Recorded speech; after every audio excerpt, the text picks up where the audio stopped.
In this video, I'm going to show you how to change the bearings in a pair of Stan's hubs. I'm going to do the front and the rear in this video. And the hubs that I'm using are the 3.3 hubs.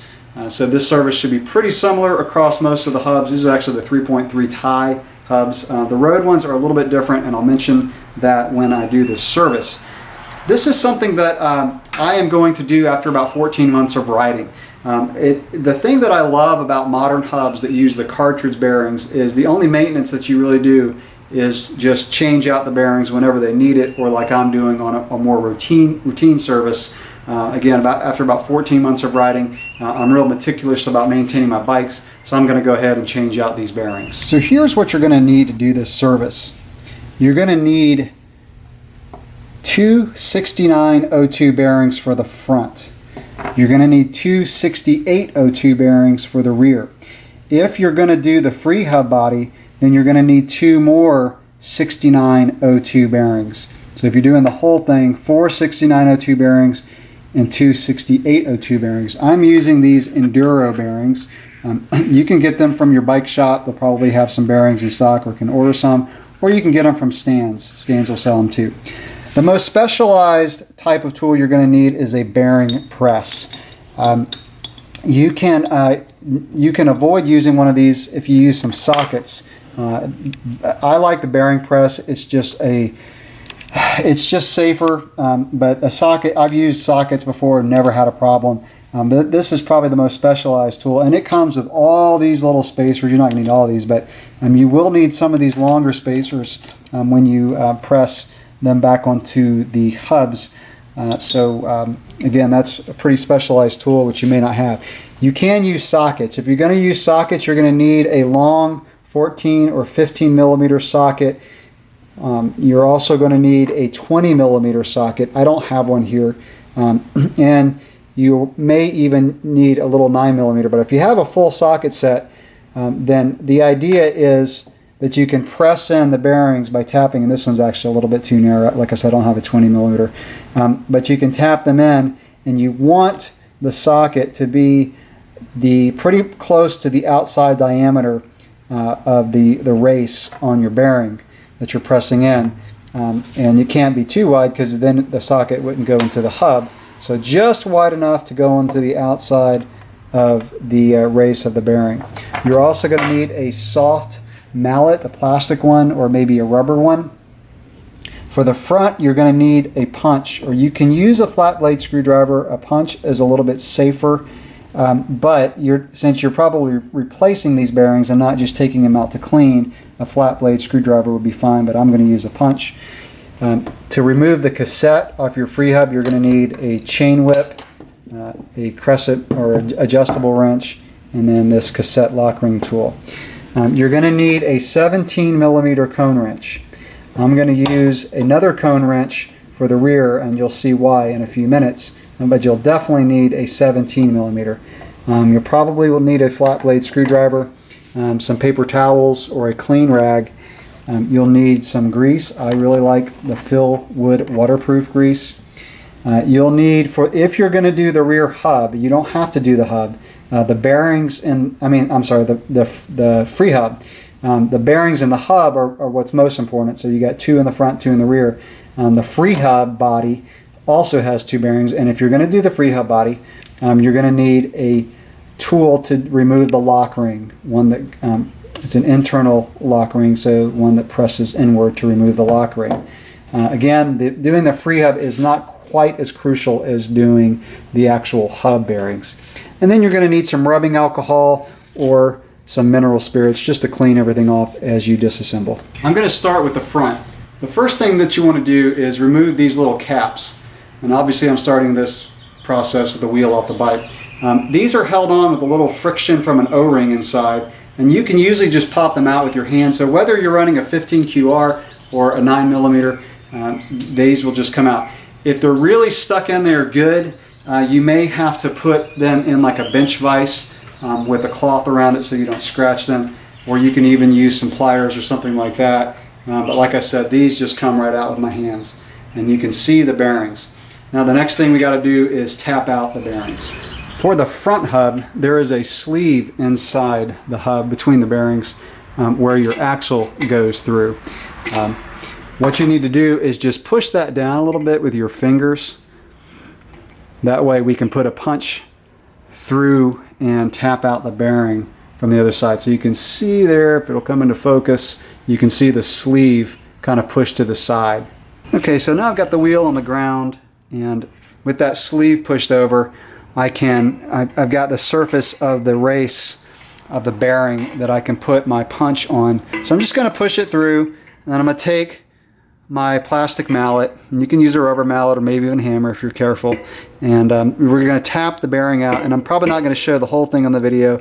Now, I didn't say this, but you can leave your rotor on the bike. If you do that, you just want to be super careful that you don't hit it with a hammer or anything like that. If you want to, you can take it off just to be cautious. I'm actually going to leave it on. So now I'm just going to tap out the bearing. Okay, so I've tapped this bearing out, and this is the sleeve that will come out as you take out that bearing. It doesn't require a really heavy amount of tapping. You just kind of give it a firm tap with the hammer and the punch, and it'll come out. So now you can see the other bearing is obviously still in there, and we're going to do the same thing.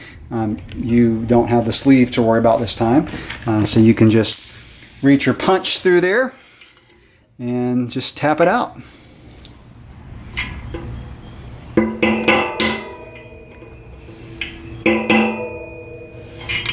Okay, so I've tapped out the other side, and now you can see the hub as it appears with no bearings and no sleeve. So that's really all there is to remove these, and now we're just going to use the bearing press and press in the new ones. Before we press in the new bearings, just take a paper towel with your rubbing alcohol or mineral spirits or simple green, and just wipe out the inside real good. These bearings have a really good seal, so you should not have a lot of dirt in there, but just wipe it out. It's a good opportunity to make sure everything's clean before you press back in the new bearings.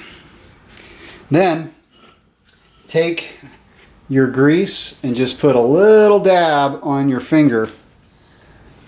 You can see that there, just a little bit, and just put it along the inside. Okay, not too much, because a lot of grease can attract dirt, and we don't want to do that. You want to do this for both sides. Again, just a little dab of grease on the inside. Okay, we're going to put the bearing in, and you want to just kind of put it in there with your hand as best you can. And it should stay in there. It has a flange that opens up. Now you want to take either your socket, if that's what you're using, or a bearing press. And this socket is about the diameter of the outside race. And so you obviously don't want a socket that's bigger than the outside race, but you want to get it as close as possible. I'm going to use my bearing press and press this first one in. Okay, so I've got the bearing press on there, and I've got the appropriate adapter for the 6902 bearing. And by the way, that is the one we're putting in on the front on both sides, the 6902. And I'm just going to turn it, and you want the bearing to be in there real snug, but don't over tighten it. It's got to be snug. If it's too loose, it can cause some damage to the bearing. So that's pressed in there pretty good. I'm going to back out the bearing press and do the same thing to the other side. Okay, before you do the other side, make sure that you put your sleeve in there. Otherwise, you're going to be tapping out a bearing and doing it again. So got the sleeve in. I'm going to do the same thing, just kind of rest the bearing inside, and then use my socket with a plastic mallet or the bearing press. And do make sure that you get these going in straight. Okay, you don't want to start off with it crooked. Got it in there as straight as possible. Now it's just time to use the bearing press and press it back in. Alright, so now I've got the other bearing inside, and I didn't show it on the video, but this one actually went in a little bit crooked. There was a little bit too much force required for the bearing before it was all the way in there, and so I knew it was going in crooked, so I just tapped it back out and then put it in straight. So pay attention to that. If it's requiring a little bit too much force with the bearing press or even your socket set, Check to make sure the bearing's not going in crooked. If it is, like I said, just use your punch, tap it back out, and start over. Okay, so now the last thing for the front is just to put these little caps back on. I'm going to take a little dab of grease and put it on the O-ring on this cap. So just kind of go around, put some grease on that O-ring, and just pop it back in. And do the same thing for the other side. Now it's time to do the rear. For the rear, the first step is to get the cassette off the bike with your cassette tool, your chain whip, and your your adjustable wrench. And I'm not really going to go into how to remove the cassette because that's another job, and I've got another video to do that. And I'm just going to pull the cassette off.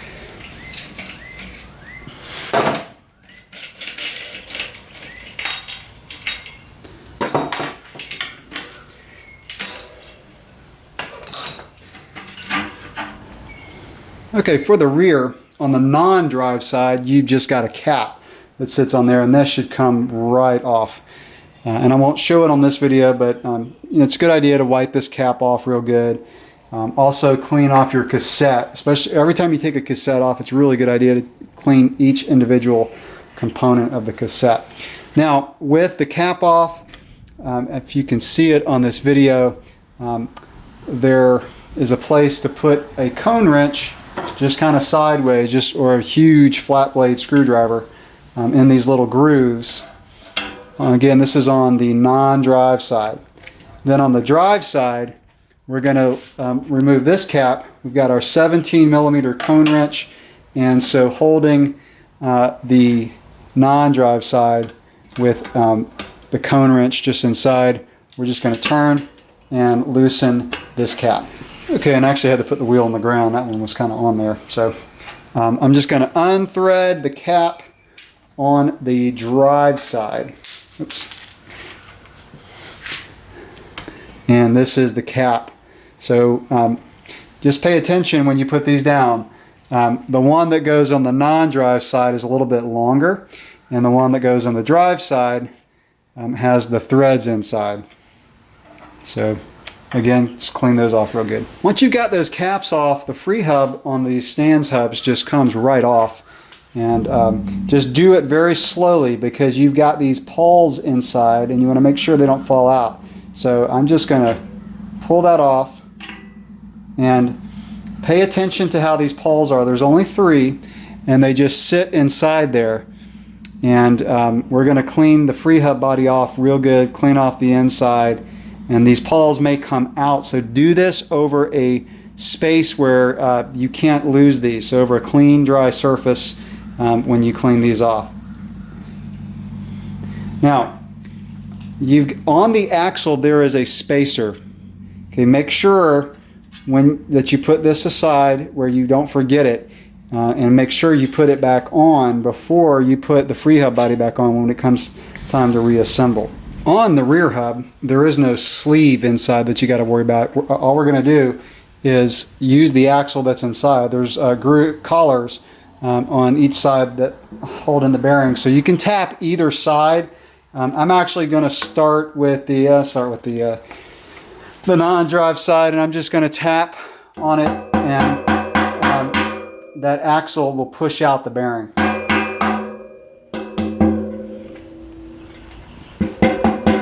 Okay, so there's your bearing on the drive side, and they're both the same size.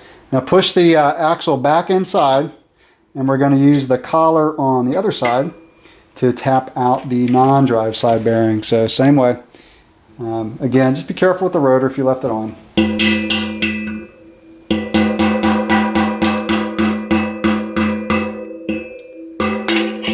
So the rear hub bearings, in my opinion, are a lot easier to get out because you don't have to use a punch. You just tap it out with the axle. So same thing as the front, just take a paper towel or clean rag and with rubbing alcohol, mineral spirit, simple green, just wipe down everything pretty good.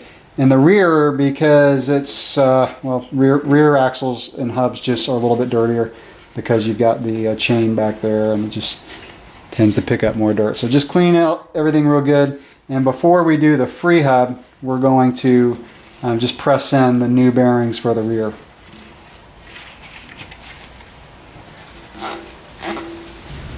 So on this one, the non-drive side bearing actually is really hard to get off the axle.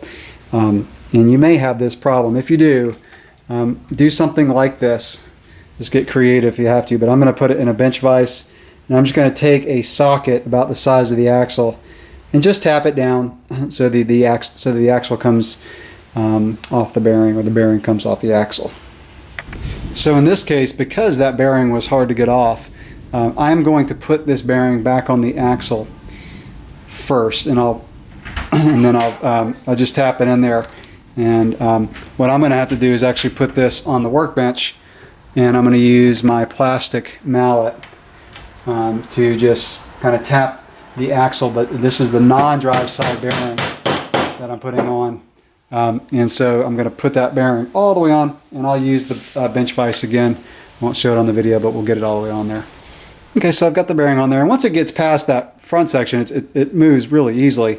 It's just for some reason the end of that is probably flanged out a little bit, and so it's just kind of hard to get that bearing on there. So I've got it on there, and now it's time to put, I'm going to press this one in first on the non-drive side since it's on the axle, and then we'll just press in the other side. So just like the front, take a little bit of grease, put it on the inside, and like I said before, I clean that out real good, and then I'm just going to put the axle through with the bearing. I'll press in that bearing. Again, make sure it goes in straight, and then we'll press in the other side.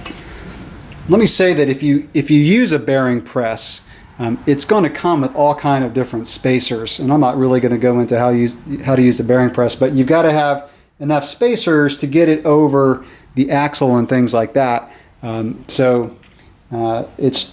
Bearing presses are really cool. There's a lot you can do with them. So I'm just going to use the bearing press and press this on. Okay, so I've got the bearing on the non-drive side pressed in with the axle. Now I'm going to put in the drive side. This one, it's actually going to be easier for me to put the grease on the bearing itself since the axle's already in there. So I'll just slide the bearing over the axle, and we'll press it in. And again, you can use a socket. This would have to be a long socket because it would have to go over the axle, so you can press it in. But you can do that. Just be careful. Okay, so I've got all my little spacers and whatnot for the bearing press on. And we're just going to press in the drive side. Okay, again, make sure they're snug, but not overly tight. Okay, so we got both bearings in on each side. And just give it a little tug, make sure there's no play. There should be absolutely no play in that axle, and it should spin very smooth. Now we're just going to change out the bearings in the free hub, and you don't necessarily have to do that. I would recommend it if you have everything apart, but you could just do the hub bearings if you want. That's the most important, but I'm going to go ahead and do the free hub body as well. Okay, so on the free hub, you've just got a retaining ring, and I'm going to use this little tool to remove the retaining ring on the outside of the free hub. And so we'll just pull it out. Okay, so now with the retaining ring out of the free hub, you're going to put the free hub down on something wood, preferably. I wouldn't do it on cement. Do it on something that's softer. And you're going to put it so the right side is down. So in other words, the outside of the free hub body where those internal threads are. And you're just going to put it down on the bench. Then take your 14 or 15 millimeter socket and just take your plastic mallet, and you're just going to tap out those bearings. Okay, so I've tapped out this outside bearing by having it down and tapping it. And you've got inside there, you've got this spacer, so make sure you keep track of that. And then you have this larger spacer. So you've got two spacers, one big, one small. And now you've got one more bearing in there, so we're going to tap that one out as well. Okay, so we've got both bearings out. Now we're just going to clean off the inside of the free hub body and just tap in the new ones kind of the opposite way we just did. So I've got the freehub body cleaned off real good. Just going to take a light coating of grease on the inside of the freehub body, and then take your 6902 bearing, just kind of place it in there, and then we'll tap it in with our socket. Now I'm actually just going to use my bearing press since I have it, but if you don't, you can use a 20 millimeter socket, not the 14 or 15, because you've got to go on the outside of that race. So I'm just going to press in that first bearing, get it in there pretty snug, and then I'm going to do the other one. Okay, now make sure you put in these little spacers. So I'm just going to put a real light coating of grease on each spacer. So I'm going to put the big one in, and then I'll just use the grease and put it on the small one, put the smaller one in. And now it's just time to put back in the other bearing. Now I'm going to do the same thing. I'm just going to put a real light coating of grease on the bearing itself on the outside, and then I'm going to use my bearing press and put that back in again. You can use a 20 millimeter socket with the freehub body on the workbench, on a wooden workbench. Just tap it back in, but I'll use my bearing press. Before we put the freehub body back on the bike, just check the bearings, make sure they're real smooth. And also that little sleeve inside, the smaller one, should move back and forth, okay? It should not be real tight. If it's too tight, then the bearings could be preloaded, which could cause premature wear. So just make sure that little sleeve, and you can see I can actually push it over and you can see the sleeve. So just make sure that's in there pretty loose and that you can move it around with your fingers. I almost forgot to mention to make sure you put that retaining ring back in there. Again, on the outside. Put my tool in there, get in there, make sure that retaining ring is in the groove in there. It should snap into place. I got to do that again. But put that in, then it's time to put everything back on the bike. Now it's time to put the freehub back on the bike. Okay, make sure you put this little spacer on first, okay? I have done this and forgot that, and it causes the freehub to lock up. And that's not good. Now I'm going to take some grease, and I'm going to put the wheel down so I can do this with two hands.